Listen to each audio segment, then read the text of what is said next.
Everyone, welcome to day 14 of the 31 Days of Dread, a Dream Warriors podcast annual event hosted by me, Peter A. DeLuca.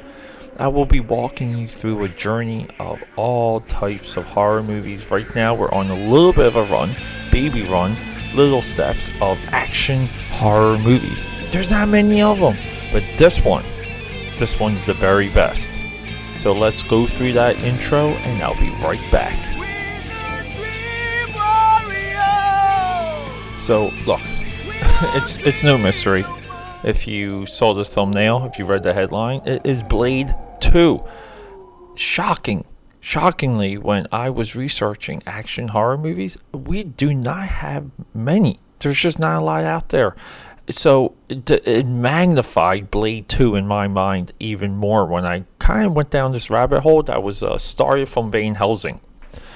And Van Helsing was a response to one of my own comments during The Wolfman, if you go back 2 episodes.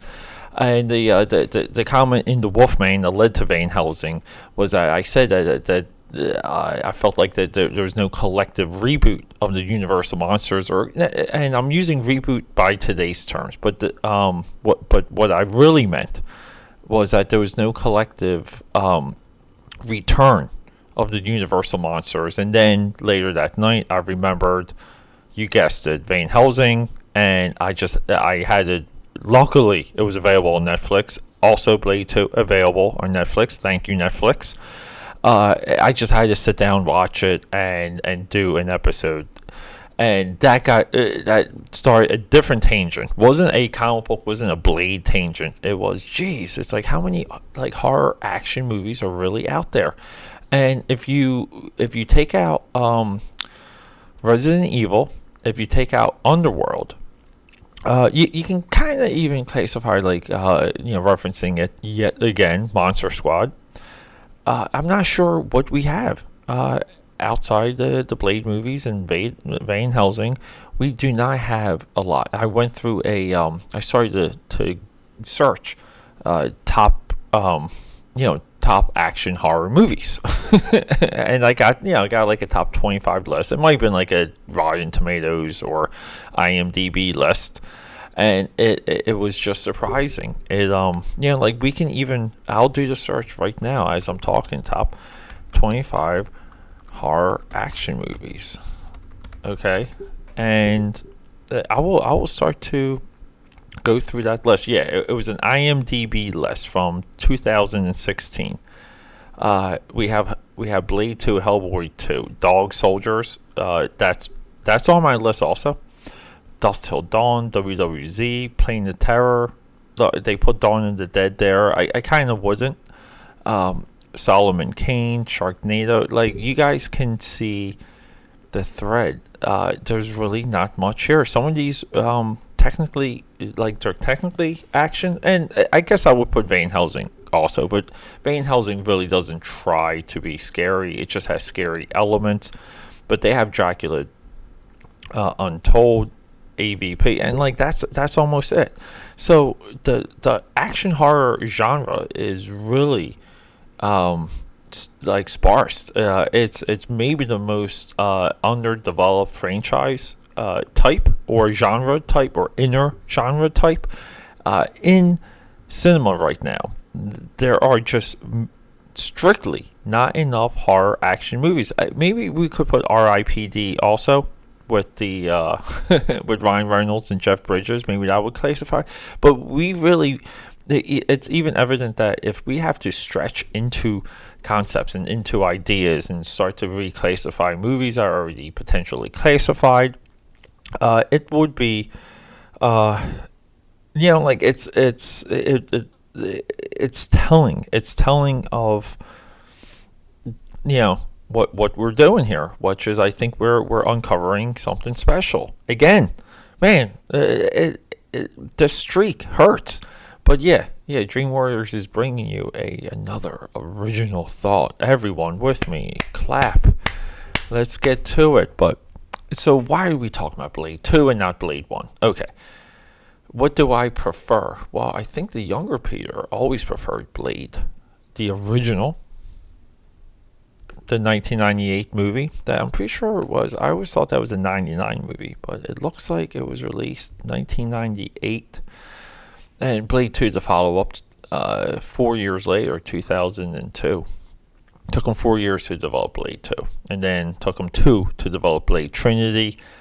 I am waiting for some time to burn over Blade Trinity, because as much as I want to like that movie, every time I watch it, it does not have like a Van Helsing effect, where every time I watch it, there's just something new for me to latch on to and like and love. Blade 2, because it plays it so serious, it is frustrating, because you're supposed to be taking that movie serious at all times. Again, a movie like Van Helsing that doesn't take itself seriously, you just have strictly, it's there just to have, it's almost like a sex bot. It's there just to have fun, boy, and you know what to do. Yeah, and that's probably where our future is going. It's going to be sex bot brothels, because holy crap, I'm going on a tangent right now. Breakaway. It just got me thinking, this past weekend. Look, I am right now 3 days behind the 31 Days of Dread. And the reasons for this is that Mark and I reconnected. Okay? He's who I call Business Mark. Or Mark Toys R Us, as he is in my phone. We reconnected this weekend. Yeah, didn't miss a beat, which I was expecting. I've given him some tough love recently, since last November, because he's battling some things with his divorce. His divorce now is maybe 4 years. My singlehood is, we're hitting 3 years soon. How about that, girls? You like a single Peter running around Philadelphia, looking for you? No. So, we were kind of like in somewhat, our singlehood is somewhat congruent, parallel. So we went to RetroCon, and Mark is so, he's so into dating. He actually probably loves dating more than myself. I look at it more of, I look at dating as a definition and exploration of me, Peter A. DeLuca, your boy. And he goes into dating for patchwork to, kind of make himself feel better. And anyone that does this, in any other way, meaning if this is what you did when you go to the gym, or that was your attitude to make yourself feel better, eating to make yourself feel better, even going to school to make yourself feel better, we're dealing with somewhat of a fractured psyche. I could elaborate, but this is not a psychological podcast. This is Dream Warriors podcast, the 31 Days of Dread. So, but during this time, he managed to get catfished while we were at the convention. We were at RetroCon. We had an amazing time. If you find me on Facebook, Peter A. DeLuca, you can see my photo album. And we had a lot of fun. We saw Cybertronic Spree. I attempted to drink. Maybe we drank about 20 beers by myself. I brought down the PBR Cube. I later found out that Mark does not really drink a lot of alcohol. Which is kind of like, but he's always asking me out for a beer. So what's that all about? And then why drink just one? Because I really think that's what he meant all those times. He just meant one beer. The hell's that? And he goes to a lot of concerts. How do you go? Mark, you gotta come here so we can really talk about you. I think Dream Warriors 100 might be the Mark episode. Okay. So, I'm back. Calm down, Peter. Calm down. Okay. This is why sex robot brothels are going to take over because we got guys like Mark out there. That's the point I was getting at.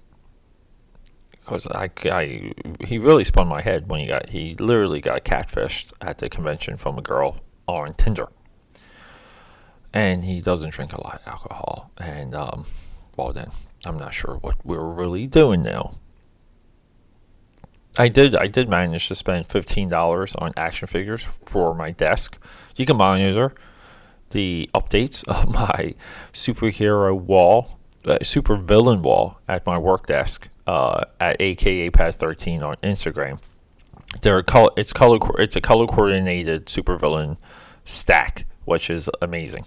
But yeah, so, and I spent another $15 on comics to flip. That is right, and I got like a really good stack. And anyone out there that believes you cannot find things at a convention to flip, you're not doing your job. You're just not looking. You're not trying hard enough. You're just not trying. But yeah, so I mean, enough of a stack to pay for the trip. Not really. To take care of like some of the probably the expenses. So I probably still had to pay for the hotel room, but I think my time there is paid for by the stack, and I just sold my first chunk of it tonight, so which was fantastic. But yeah, and then before we proceed into more Blade 2 talk, I'm coming to you from the Dream Warrior studio, drinking iced pumpkin spice coffee. Oh, and it's good. It's nice and icy, and I'm just going to take a swig of it right now. Everyone out there, you guys are going to hear me. Oh my God, that feels so good. But yeah, Blade 2. So Blade 1, I think that this is how I got on the sex tangent, the sex comment. Blade 1, directed by Stephen Norringham, is pure sex. That movie has an edge. It has a, like a 1%, like a Southern California type of atmosphere. The lounging, the models, the good-looking people. That's a lot of Blade, period. The movie was driven by sex with a wonderful spin on the vampire mythos. And it forever will be duplicated from Blade. Okay, so Blade 1998 is literally might be the most influential work of vampire fiction ever. Now that's not saying Twilight wasn't influential, but Twilight isn't expansive as Blade is. You can add the elements of Blade into nearly every single genre. I'm not 100% familiar with the Twilight stuff, but I'm not really actually interested in it either. But I would love to watch those movies and talk to everyone about it. I really would. Not for the 31 Days of Dread though, but I will 100% give all of those movies a full chance because I know they go into their own vampire mythology that I am curious about. But I would really say, from what I see, it's Blade. Okay. At the time, everything was black trench coat superheroes because the next year we had The Matrix, and I always wanted Blade and the guys from The Matrix to do like a mashup because they just look like they just fit together, and kind of how they manipulate the reality to jump around and go in slow-mo in The Matrix. It already mimics some of Blade's powers. So, like, like Blade could be powered equal to Neo, Trinity, and Morpheus in the Matrix universe. But yeah, so anyway, that is fan fiction there. But I'm looking forward to someone doing that. Please, someone do that. Let's do a Blade Matrix mashup if I can talk. Okay, so I remember seeing Blade. I saw Blade with my buddy Joe.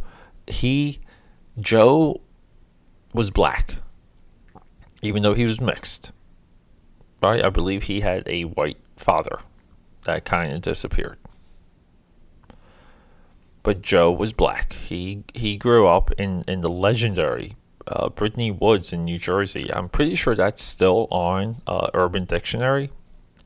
Brittany Woods was almost like where I was from, like a Camden version. Like it was an offspring of Camden, New Jersey. That's how like bad it was. And you just did not want to go there. If someone lived there, you were like upset that you would have to go see them after school to hang out. Like, it just wasn't fun. But the point I'm getting at is that, Joe and I were close. He really was one of my friends, and Joe was great because he was just kind of like a guy, like a goofy guy. He always seemed good with talking with people, talking with girls. Definitely like had a body. We both played soccer. I think he was with me during my last soccer tryout, which I scored as defense. I scored as defense, didn't make the team, and that's regrettably that's how I gave up soccer. But Joe was with me during that. Joe and I reconnected here in Philly, maybe about like 5 years ago, and we're back on another stretch of just living life and being away from one another. So inevitably catching up once again. And I love those types of catch ups. But yeah, so Joe drags me to a black movie, and it's like eye roll. It's like, Joe, fine, So we end up in Blade. Blade at that point was not even close to my radar. Like, it just wasn't a movie that I wanted to spend time in, because I was a cinephile back then, before cinephile became a thing, and Blade was beneath me. And that was like maybe the first movie that opened my eyes to what filmmaking was, to film construction, to what you can do with ideas, and how exciting can you make things, and if you really took time to develop an angle. And world building was not referenced, was not a term back then, but if you could world build it within your story, you develop something that is strictly Star Wars level unique. This is Blade. The first Blade is equal to Star Wars when it comes to world building. I know I'm shocking all of you. I'm hitting you all over the head with craziness. But yes, this is true. So when it comes to my surprise, Blade actually became my first DVD. How about that? I was thinking of the studio that made Blade, and I'm drawing a blank. New Line Cinema, right? The offshoot of Warner Brothers. So the New Line Cinema was actually on top of the DVD game too at one point. They were like the first with commentaries, and they had regular films. I remember like the Lost in Space DVD had a lot to it. And these are the early days of DVD collecting, but it was a collapsible, clickable, like cardboard package. It just clicked together. The Blade 1 and 2, very impactful, because I was there for Blade 2 in 2002. At this point, David S. Goyer had emerged in my mind as one of the best script writers ever. So, like when he later did work with Batman, Batman Begins, like David S. Goyer was 100% on my radar. I'm not really sure what happened with Trinity, the third Blade, the 2004 movie, because he did write and direct that. And, kind of part of a trend of screenwriters writing and directing and not, not really carrying over. I think Joe Esterhaz is like the best screenwriter to become director. Even guys who I adore, like Kevin Williamson, the genius behind the Scream franchise, who also has a show coming out on NBC. It's like a Grim Fairy Tales type of update. But network television has another one of his shows. Kevin Williamson is also the super genius behind Dawson's Creek. But Kevin Williamson, Teaching Miss Tingle, complete, kind of didn't come over. I don't know if screenwriting translates to film directing. I really don't. It seems like it would. Same as like, how does a offensive coordinator in football not always be a great head coach? great offensive coordinators do not become great head coaches for probably like similar reasons. But yeah, so Blade 2 is directed by Guillermo del Toro, the current Oscar winner of The Shape of Water. I have yet to see. I'm nearly on refusal level to see that movie, because what is he doing winning an Oscar? This is the guy who directs Pacific Rim, who makes Pan's Labyrinth, Blade 2. He's Hellboy 1 and 2. The guy's he's a monster dude. He likes monsters. He's good with action. He's good with world building. I don't know what he was like. What is that? That's almost like part of the fall of the Academy Awards. So what's the plot for Blade 2? So the plot for Blade 2, I remember reading one time that the Blade franchise had this original arc, which was it was going to be part 1 was going to be Blade versus vampires. Part 2 was going to be Blade versus humans. And the part 3 was going to be Blade versus everyone, meaning they were going to do like a Omega Man, and Blade's like the last one left on Earth, and everyone's like a vampire. Part 2 and part 3 of that blew my mind, because they did it with Blade 1. So Blade ends with what you would believe is the death of Whistler. Blade 2 begins with the resurrection, we'll call it, the rescue of Whistler, who is held captive by the vampires. And all of Blade 2 is a ruse to get to Blade and to kill a new breed vampire that's taken over the ranks. And it's actually it's a heck of a plot, because we have the end of a few storylines that happened off screen. Okay, so the end of storyline 1 is the Blood Pack. The vampires have been training a group of vampire mercenaries, okay, or we'll call them mercenaries, to take on Blade. And they're called the Blood Pack, and I love every single one of these guys. They're so freaking cool. I was quizzing Mark on this while we were on our little RetroCon break. I was quizzing him on if he could name anyone in the Blood Pack, and if he could name people in the Blood Pack, how many can he name? I was very rusty, but I got 4 of them. Even though I did call Donnie Yoon a snowman and not ice, I called him Iceman and not Snowman. Okay, but anyway, yeah, that's real geek. That's like drilling deep down into the geek well there. But no, so the vampires develop a new type of virus. This virus now, when it transmutates humans into a vampire feeding fanatic that needs vampire blood. Like they compare it to a crackhead. It cannot slow down. So the vampires view their own extinction just by numbers alone, okay, very quickly, and they recruit Blade to help them. Now, part 2 of that plan is to get Blade into the vampire, to lure them in so the vampires can hijack the blood of Blade while killing their threat. Okay. So there we go. So we have Reapers are called. So we have mutant vampire Reapers, Blade, humans, and vampires. And this movie is a little less on the humans, but we have this dynamic. Okay, Blade has a new weapons guy. His name is Scud or Stud. I think it's Scud. Great performance. It's done by the one dude from Walking Dead. And I forget his name, because I don't really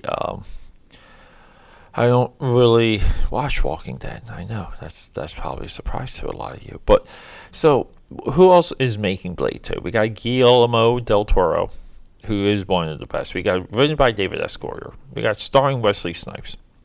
We have a wonderful soundtrack, the Eye Against Eye, with Massive Attack, and I think Mos Def is one of my favorite songs. In all movie soundtracks. But then we have a superstar. We have Gabriel Bernstein.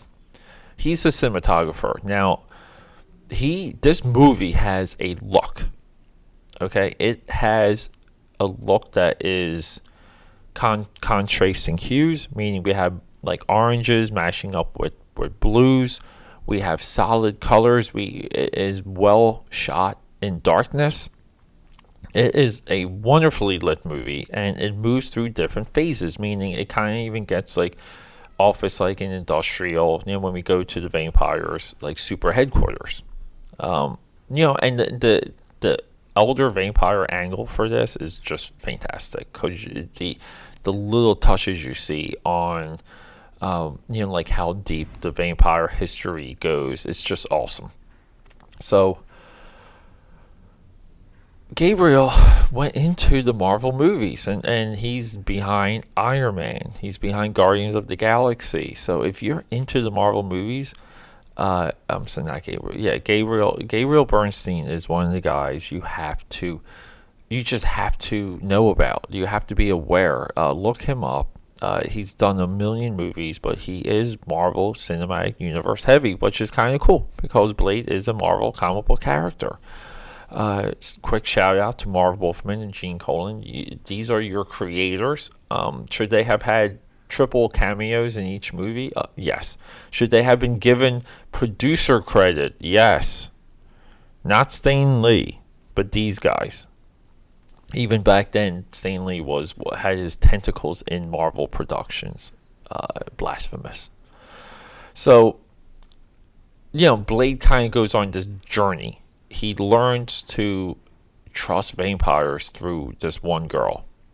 He learns, to almost like when they try and double cross him, Blade double crosses them. Great scene with Ron Perlman. The wonderful fight scenes. This is one, like, if you saw this, you would predict that Del Toro would go into a full science fiction, like, super action kind of path, and he didn't. And it's interesting, because the action in Blade 2 is fantastic. It's a $55 million movie that ended up making $155. So bravo. Okay. So again, Blade 2 over Blade is because we're already kind of established with the characters, and they're pushing the concepts further. They push Blade's abilities and what he can do further. They introduced Phil Tippett's special effects. He's kind of coming from the school of Star Wars. They were called digital stuntmen. This is one of the first movies I remember reading about digital stuntmen on. So sometimes, like in the beginning, some of the action of these, it seems rubbery, but if you watch the blending of that in the final fight, okay, with the digital stuntman and Blade's fight with the Reaper, the Lace Reaper, I forget his name, wherever the heck his name is. I'm sorry, I don't really write down the names of these guys sometimes. And like, maybe I should. But no, in Blade's final fight, the digital stunt work blends way more, true to life. And it blends in a way that it adds to the fight scene, and it allows camera movements.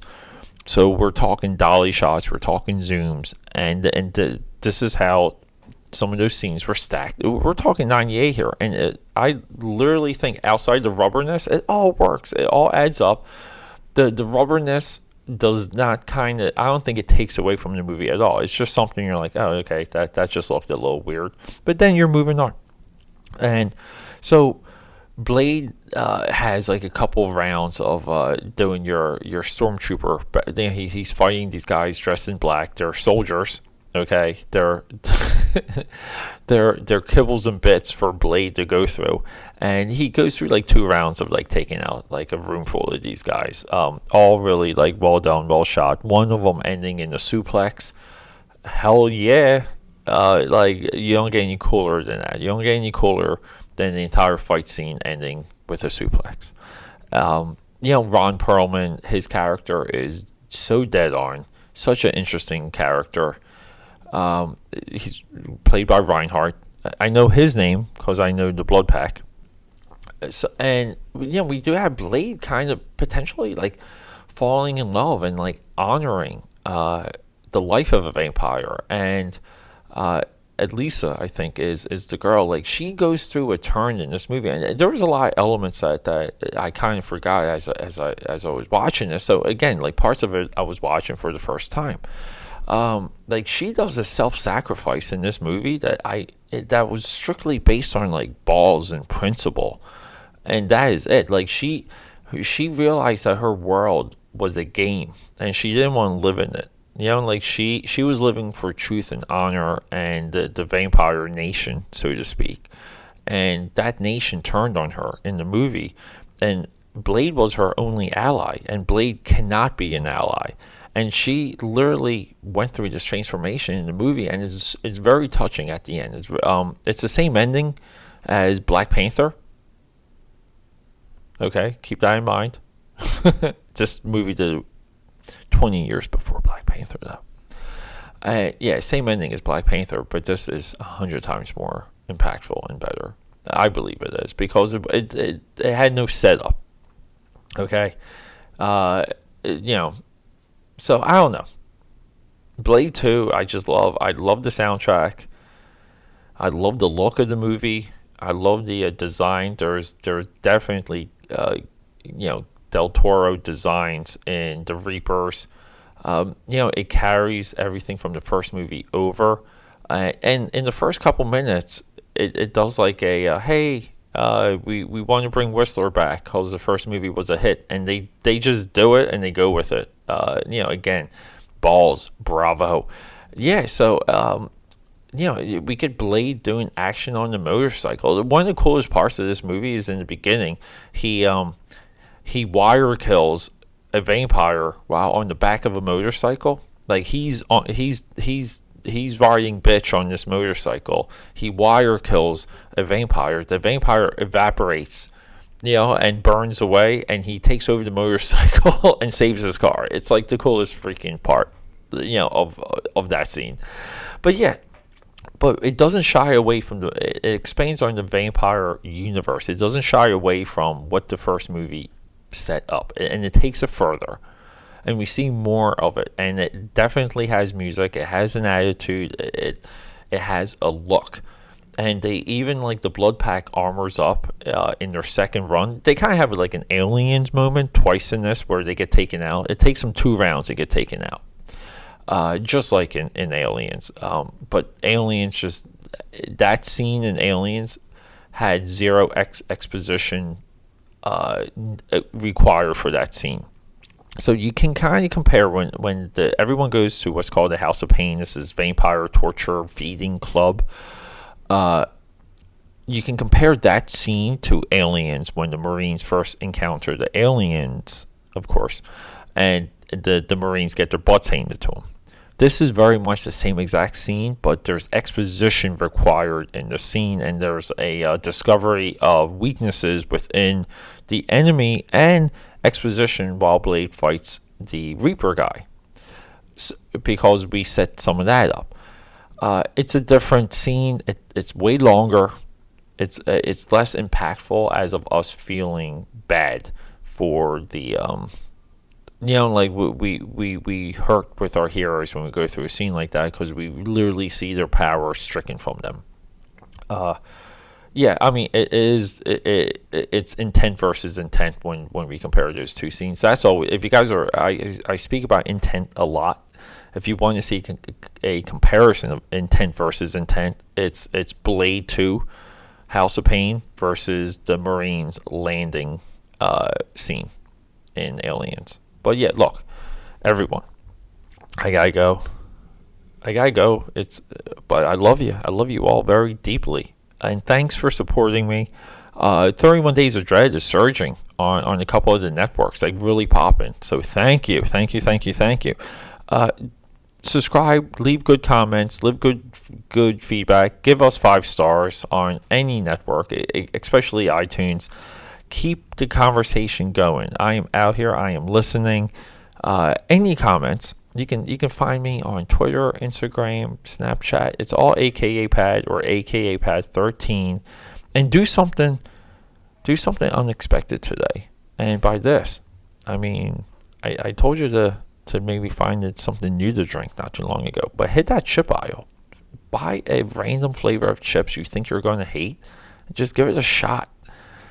What do you have to lose? Spend $1.50, get a bag of chips. And if you don't like sour cream and onion, I think I saw sour cream, onion, and bacon the other day. That sounded good.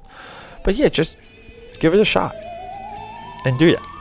Until then, until the next day of the dread. Because I'll tease it. I discovered a new genre, like a new genre within horror. And oh my god, it's more like a psychological one. And it's going to end with a movie everyone hates, but it's going to begin with one of the ones I just watched, and I'm looking super forward to that. So hey everyone, rock and roll, and let's do this. Dream Warriors out.